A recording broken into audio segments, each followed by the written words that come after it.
SSC panel বাতিল নিয়ে রাজ্য যাচ্ছে সুপ্রিম কোর্টে। এটা প্রত্যাশিত ছিল। নিয়োগ দুর্নীতি নিয়ে কলকাতা হাইকোর্ট যত রায় দিয়েছে তার অধিকাংশই গেছে রাজ্যের বিরুদ্ধে, আর প্রতি ক্ষেত্রেই বিস্তৃত খরচ করে রাজ্য গেছে সুপ্রিম কোর্টে।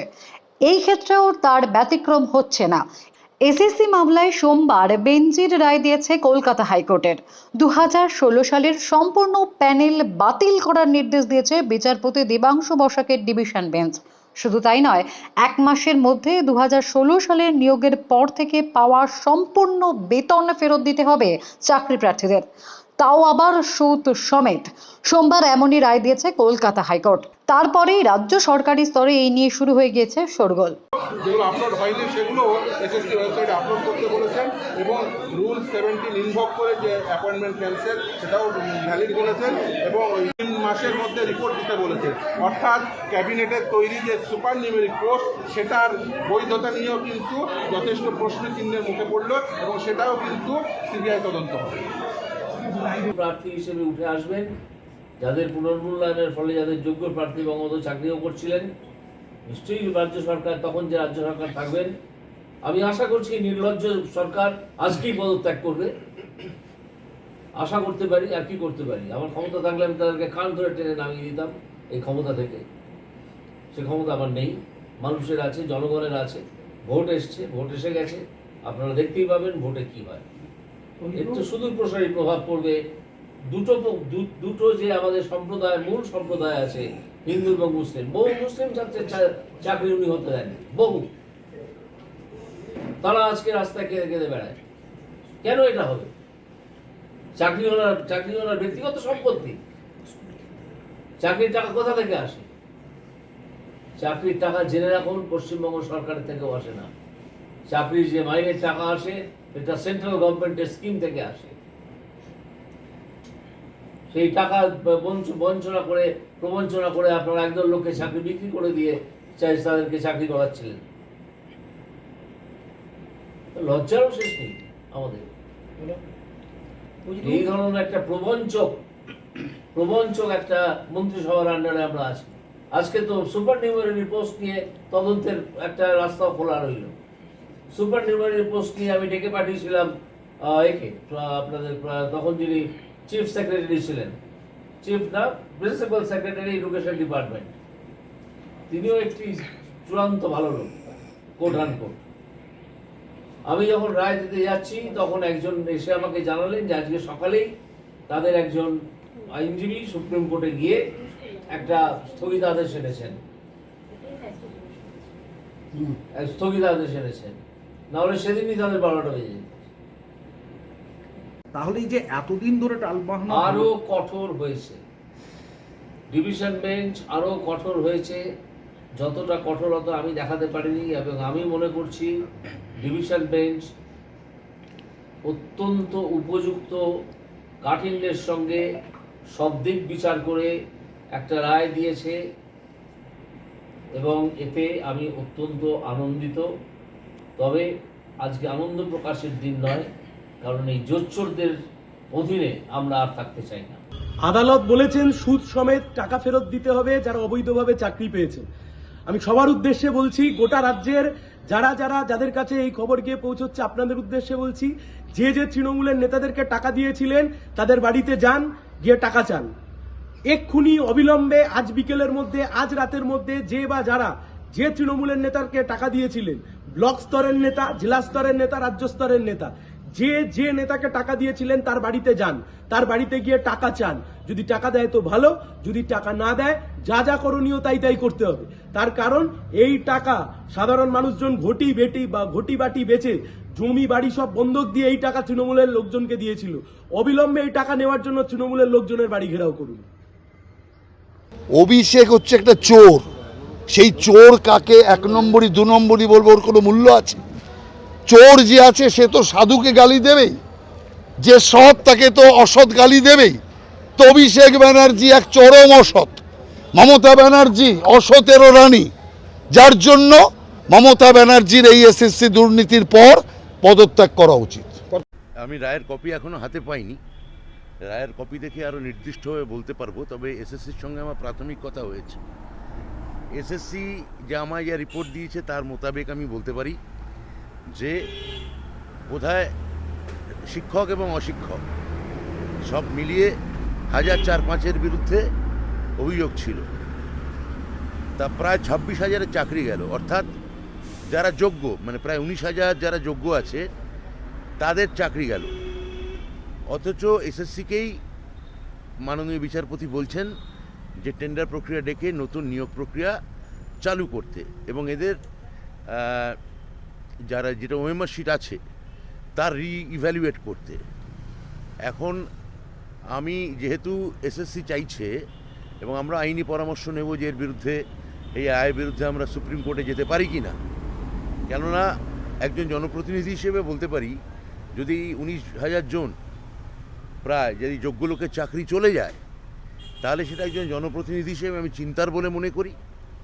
এবং যেভাবে বিজেপি যোগ্য মানুষের চাকরি যাওয়াতে বিজেপি নেতারা যেভাবে আনন্দ প্রকাশ করছেন, যেভাবে আস্ফালন করছেন, এটা সার্বিকভাবে সমাজের পক্ষে বা যোগ্য চাকরি প্রার্থীদের পক্ষে খুবই চিন্তার, খুবই বেদনার। এবং আমরা মনে করি যে আইনি পরামর্শ নিয়ে আমরা যদি ঠিক মনে করি তাহলে আমরা অবশ্যই সুপ্রিম কোর্ট যাব।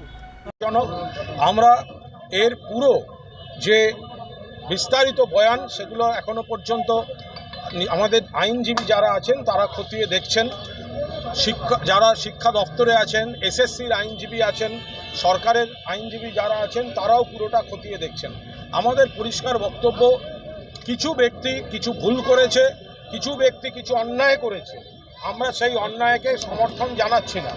কিন্তু যারা দোষী তারা তদন্তে পড়ুক, তাদের শাস্তি হোক। কিন্তু যারা যোগ্য প্রার্থী, সরকার মমতা বন্দ্যোপাধ্যায়ের নির্দেশে আপ্রাণ চেষ্টা করেছে যে যারা যোগ্য প্রার্থী তাদের চাকরির দরজাটা খুলে দেওয়ার।